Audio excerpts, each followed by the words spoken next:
Good morning to this S&T press conference. It's my pleasure to hand over to our group president, Iratxe García Perez. Good morning, everybody. Buenos días a todos y a todas. Good morning. I imagine what your Tuesday morning plenary mornings are like, with these sort of press conferences one after the other. So I hope the morning will be fruitful for everyone. I'm going to try to put out on the table the issues that we think merit highlighting for the plenary session. But before I do that, I want to refer to two missions our group has just concluded. One in the US, Washington and New York, and another one in Greece.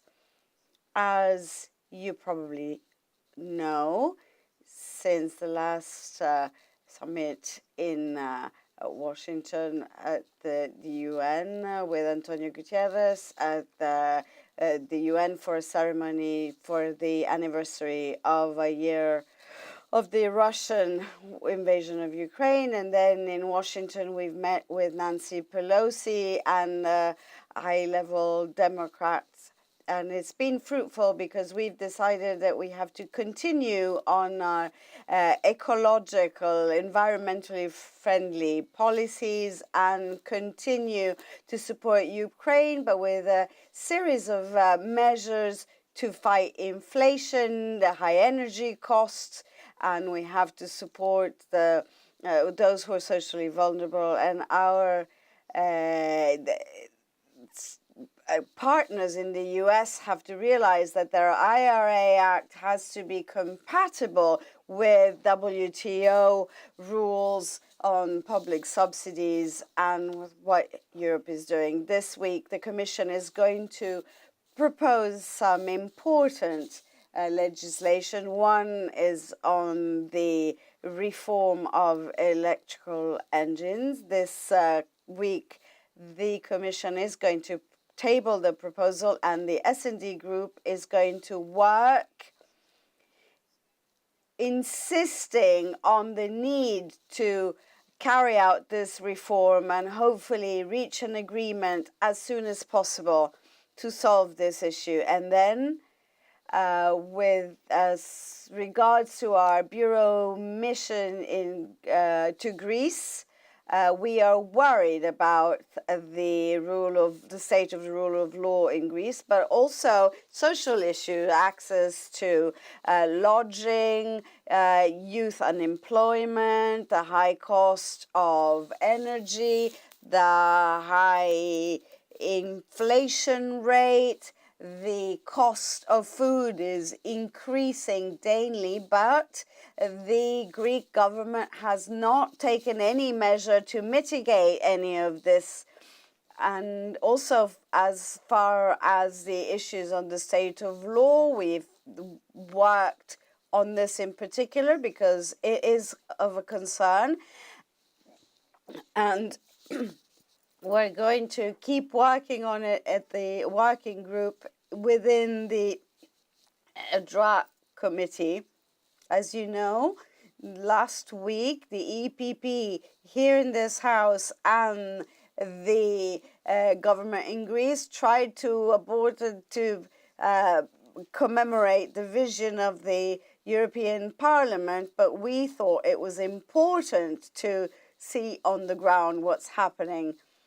As far as the plenary is concerned, you know that some changes have been introduced last night. One having to do with the financial banking situation and its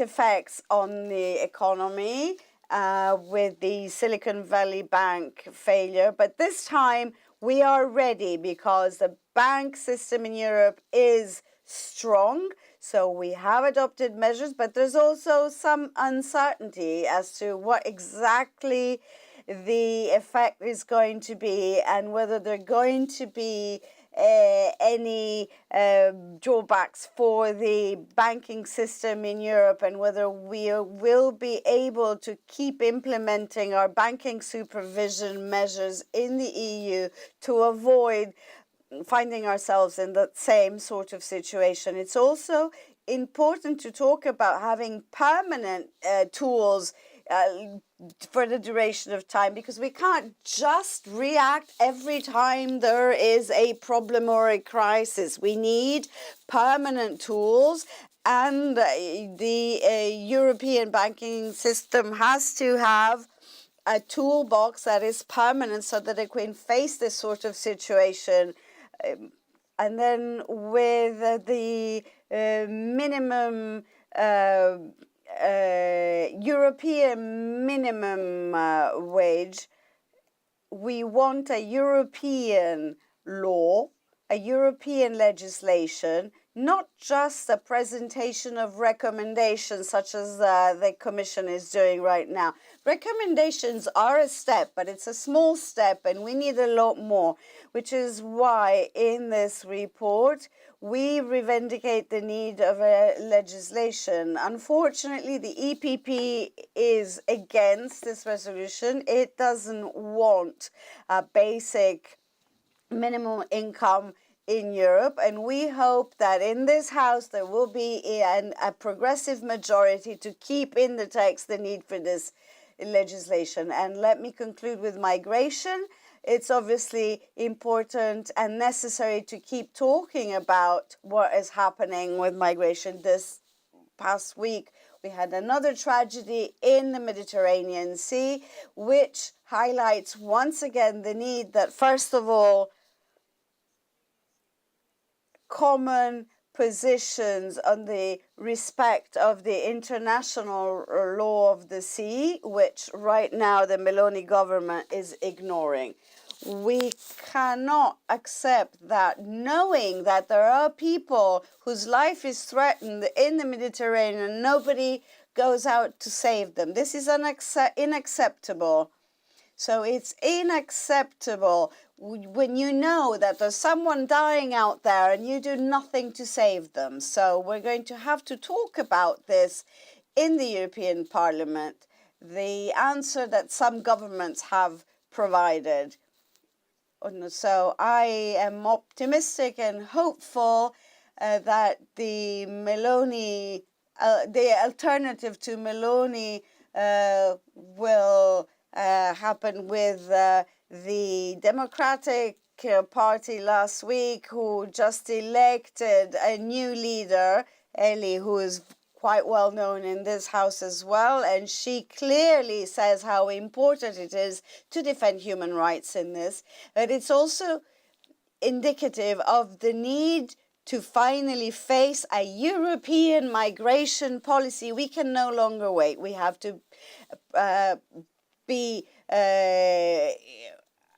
we have to support refugees, but we have to really study how to solve this migration issue. The S&D group is working on finding an agreement, and this week I'm going to have a bilateral meeting with Commissioner Johansson.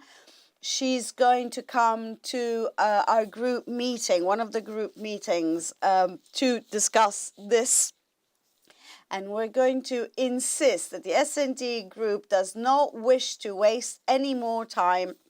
We want an agreement on migration, but an agreement which respects the international law, human rights, and the other issues that are close to our hearts. These are the main issues, but I am here at your disposal to answer any questions. Thanks a lot, Iratxe, and we start with Laura.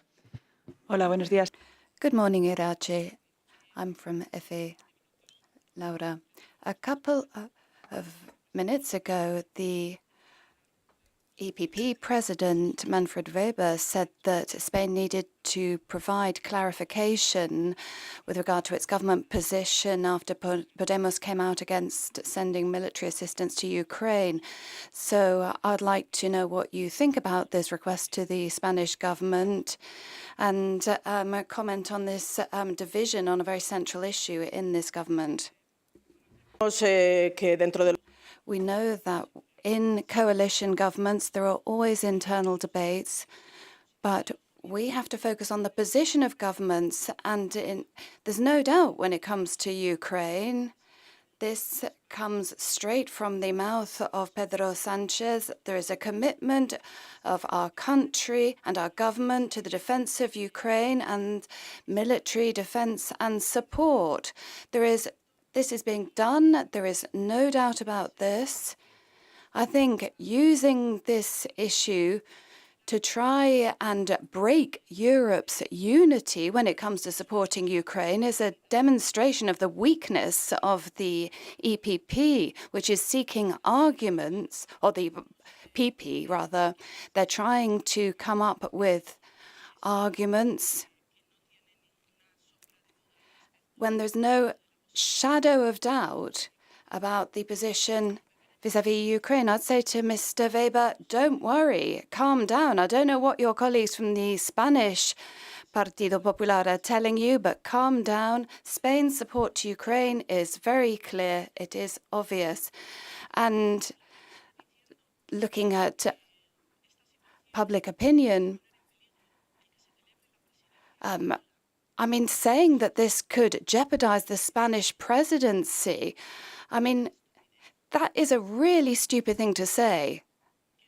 To say that the Spanish presidency, which is coming up, cannot be held in its 6-month slot is really to say something extremely stupid.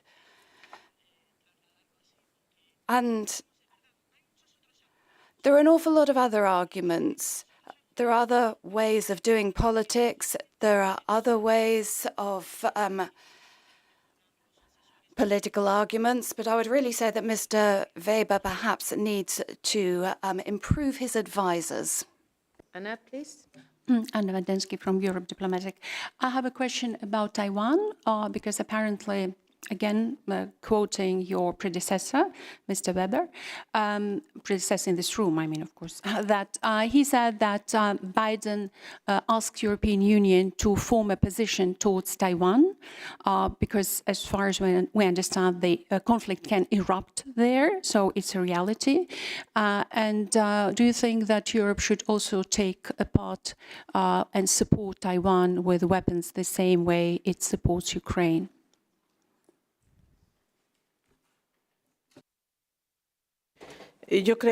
I think that we live in very complicated times with the Ukraine. We're working to keep a position as a united Europe, an alliance with the US, an alliance pro the rule of law, that talking about hypotheses and what's might happen in the future is just going to complicate matters. So I don't think it's fruitful or useful to speculate. When we need to, if and when we need to, we will discuss it. But for now, we need to support focus on the support to Ukraine, focus on the European policies that are in our hands, because I'd like to know what Mr.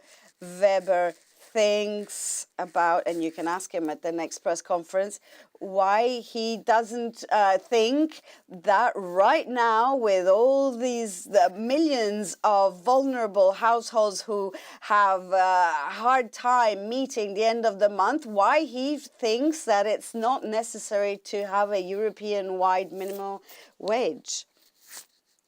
Questions? I look around. Yes, please. May I ask, you were Please talking... introduce yourself. Sorry, Jacob Mařík, Czech Republic, social media outlet.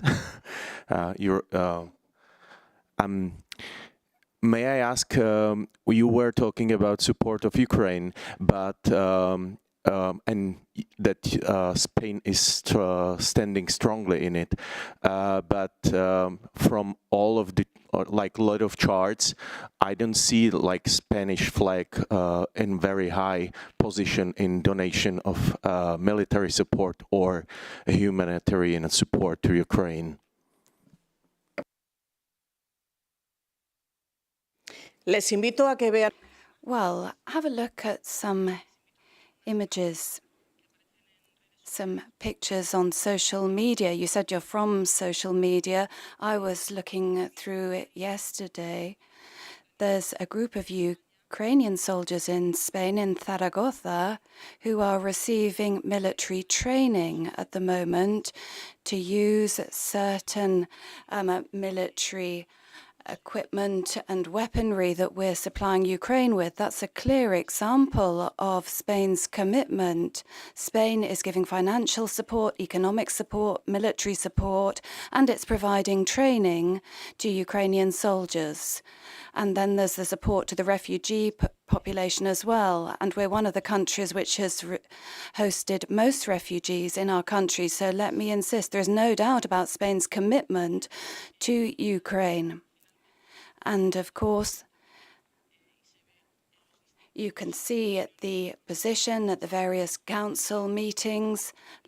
Let's focus on where the problem really lies. What's happening with economic sanctions, where there are countries voting against this all the time, such as the government of Hungary. Those are the countries not supporting Ukraine. Really, let's try and get a clearer perspective. I do understand that there may be some misinformation, and I'm not here representing the Spanish government, of course, to defend their position. I'm just answering questions, but I can assure you that this political family as a whole, social democracy and these social Democrat governments have a clear commitment to Ukraine. Other political families cannot say the same thing. Thank you. Are there further questions? Yes, please. Thank you. Dame Fraser, Redaktionsnetzwerk Deutschland. With regard to the end of the combustion engine, how do you evaluate the stalling of the liberals in Germany, and what do you expect the German Chancellor, a Social Democrat, to do? Has he to rein in and bring the liberals back on board? Thank you. Con respecto a Well, you know very well what the S&D in the EP position is. We haven't moved an inch on the defense of the goals, and we hope that the transport ministers will be able to find a solution with the European Commission to solve this conflict.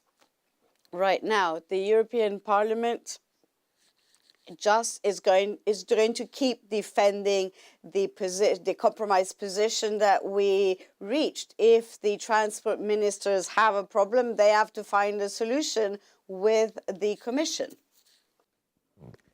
Thanks a lot. Yes, to the left, please. Yeah, hi, Frank Ter, Arte Television. Coming back to the Qatargate scandal, are you evaluating the progress of the measures, anti-corruption measures, in the European Parliament, first of all, and then are you talking to the Commission for the interinstitutional regulation? Thank you very much.